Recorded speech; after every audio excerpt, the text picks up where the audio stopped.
ప్రభుత్వంపై బురద చల్లడానికి జగన్ ఇష్టారీతిన ఆరోపణలు చేస్తున్నారని హోంమంత్రి అనిత విమర్శించారు. ఏపీలో 4 పొలిటికల్ హత్యలు జరిగితే అందులో 3 టీడీపీ కార్యకర్తలే చనిపోయారని తెలిపారు. 36 రాజకీయ హత్యలు జరిగినట్లు జగన్ ఆరోపణలు చేయడం కంటే ముందు వివరాలుంటే హోంమంత్రిగా తనకు సమాచారం ఇవ్వాలని అన్నారు. ప్రజలు ఇంకా మీ మాటలు నమ్ముతారని భావిస్తున్నారా అంటూ ఎద్దేవా చేశారు. రాష్ట్రంలో రాష్ట్రపతి పాలన విధించాలని జగన్ చెబుతున్నారని, ఆయనకు అధికారం కోల్పోయిన నెల రోజులకే మైండ్ పనిచేయడం పనిచేసిందని హోంమంత్రి అనిత సెటైర్లు విసిరారు.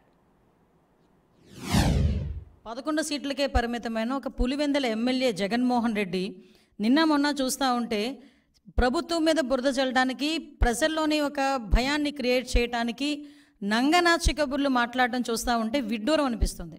ఎందుకంటే సుమారుగా 2019 నుంచి 24 వరకు కూడా అతను సీఎం అయిన తర్వాత నుంచి కూడా అంబేద్కర్ రాజ్యాంగాన్ని పక్కన పెట్టి రాజారెడ్డి రాజ్యాంగాన్ని ఇంప్లిమెంట్ చేయడానికి పోలీసుల సైతం తన చెప్పు చేతుల్లో ఉంచుకొని ప్రజలందరినీ భయభ్రాంతులను చేసి, ప్రజల మీద హత్యలు చేసి, ప్రజల్లోని ఒక భయానకమైన వాతావరణాన్ని క్రియేట్ చేసి, ఇతగాడు కనుక ముఖ్యమంత్రిగా ఉంటే మేము ఎవరూ కూడా బతకలేము అన్న ప్రజల్లోని ఒక అభిప్రాయం ఏర్పడిందంటే అతను రాజారెడ్డి రాజ్యాంగాన్ని ఎంత క్లియర్గా ఇంప్లిమెంట్ చేస్తాడో మనందరికీ అర్థమవుతుంది. దాని యొక్క పర్యవసానమే చంద్రబాబు నాయుడు గారు లాంటి వాళ్ళు, పవన్ కళ్యాణ్ గారు లాంటి వాళ్ళు, మోడీ గారు లాంటి వాళ్ళు ఈ రాష్ట్రానికి అవసరము, ఈ రాష్ట్ర అభివృద్ధికి అవసరం అనే ఒకే ఒక ఉద్దేశంతో 164 సీట్లు ఎన్డీఏకి ఇచ్చి ప్రజలు ఈరోజు గెలిపించి సీఎం స్థాయిలో మన చంద్రబాబు నాయుడు గారిని, డిప్యూటీ సీఎం స్థాయిలో పవన్ కళ్యాణ్ గారిని కూర్చోబెడితే అది చూసి ఓర్వలేక ఏ రకంగానైనా గవర్నమెంట్ మీద బురద చల్లుదాము, గవర్నమెంట్ని ఇరకాటంలో పెడదాము అని చెప్పి శవ రాజకీయాలు అన్నవి స్టార్ట్ చేసిన పరిస్థితి చూస్తూ ఉంటే జగన్మోహన్ రెడ్డి, పులివెందుల ఎమ్మెల్యే జగన్మోహన్ రెడ్డి నీకు సిగ్గు అనిపించట్లేదేమో కానీ ప్రజలందరూ కూడా చూసి సిగ్గుపడుతున్నారు. జరిగిన ఇన్సిడెంట్ అమరావతి గురించి ఒక చిన్న పోస్ట్ పెట్టారని సిఐడి వాళ్ళని పంపించి ఆవిడ వయసును కూడా పక్కన పెట్టి వాళ్ళ చేత విచారణ జరిపించి సిఐడి ఆఫీసులో కూర్చోబెట్టి విచారణ చేపట్టావు. ఇలాంటి సంఘటనలు గౌతు శిరీష గారు ఒక చిన్న పోస్ట్ గవర్నమెంట్కి వ్యతిరేకంగా పెట్టారని సిఐడి నోటీస్ ఇచ్చి ఆవిడ సిఐడి ఆఫీసులో కూర్చోబెట్టావు.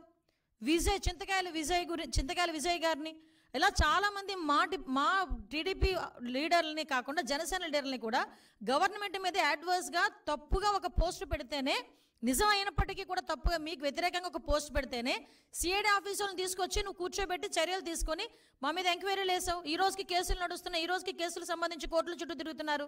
మరి ఇంత డెలిబరేట్గా ఒక శవాన్ని అంటే పలకరించడానికి వెళ్ళి అక్కడ ఏదో హత్య జరిగింది, ఆ కుటుంబాన్ని పరామర్శించడానికి వెళ్ళి పరామర్శించడం మానేసి బయటకు వచ్చి నువ్వు గవర్నమెంట్ మీద ఎలిగేట్ చేసావు.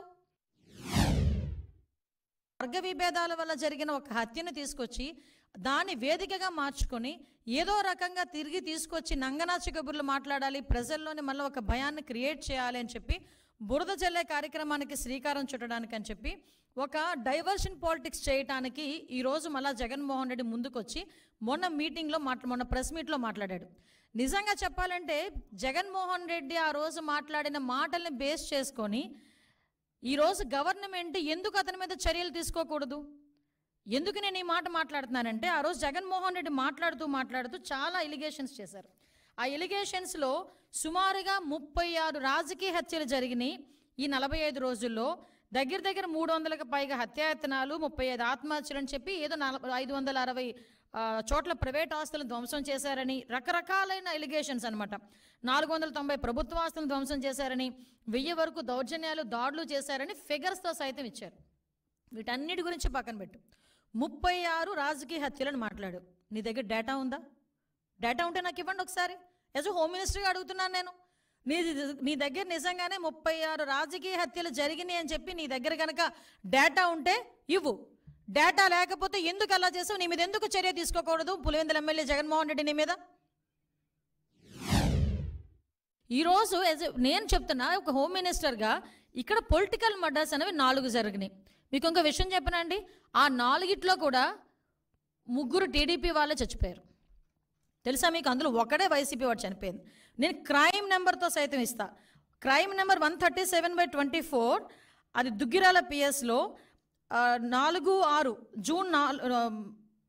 జూన్ 4వ తారీఖున జరిగింది. చనిపోయింది కాసిం, చంపింది కమల్, వయసు నెంబర్ 92/24. వెల్దుర్తి 9వ తారీఖున జరిగింది. డిసీజ్డ్ టీడీపీ ఎం గిరినాథ్ చౌదరి, టీడీపీ అతను చనిపోయాడు. సూదేపల్లి రమేష్ ఇతరులు వైసీపీ వాళ్ళు ఎక్యూజ్డ్, అది కూడా political rivalry. Crime number 92/24 Putluru, అక్కడ మాత్రమే ఎరకయ్య అని ఒక వైసీపీ అతను చనిపోయాడు. అక్కడ నరసింహస్వామి అండ్ అదర్స్ టీడీపీ వాళ్ళు ఉన్నారు. Next 4th one 148/24 Rayadurgam PS 9th జరిగింది. ఇది గొల్ల ఆదికేశవులు టీడీపీ ఆయన్ని చంపేశారు. ఎవరు? వైసీపీ వాళ్ళు, కేశవరెడ్డి అండ్ అదర్స్. ఇవన్నీ కూడా పొలిటికల్ మర్డర్స్ జరిగినవి 4. ఆ 4లో 3 చనిపోయింది టీడీపీ వాళ్ళు. ఈరోజు నువ్వు ఏ మొహం పెట్టుకొని 36 హత్యలు పొలిటికల్ హత్యలు జరిగినాయని చెప్పి ప్రజలను భయభ్రాంతులు చేయడానికి సిద్ధపడుతున్నావు? ఇంకా నీ మాటలు నమ్మేస్తారని అనుకుంటున్నావా జగన్మోహన్ రెడ్డి, పులివెందుల ఎమ్మెల్యే?